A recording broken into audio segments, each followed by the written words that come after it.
వినాయకు madam ఉన్నది report ఉన్నది start చేసే ముందట పేషెంట్ కండిషన్ మంచిగా ఉందని మంచిగా ఉన్నదని చెప్పి వీళ్ళు నాకు తెలవకుండా ఇంకో హాస్పిటల్ ఫోన్ చేసిరు వాళ్ళే తీసుకుపోయారు 10 మంది వచ్చి వీళ్ళే తీసుకుపోయారు. మరదేంటి, ఏ డాక్టర్ అయినా ఆపరేషన్ చేసే ముందు రోగి ఫిట్ గా ఉన్నాడా లేదా అని అన్ని రకాల డాక్టర్ల ఒపీనియన్స్ తీసుకుంటారు కదా.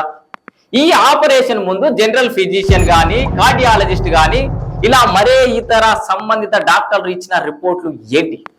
ఇలా ఎన్నో ప్రశ్నలతో డిజిటల్ మీడియా బృందం ఆసుపత్రి ఆవరణలో రోజంతా నిలబడిన ప్రయోజనం మాత్రం శూన్యం.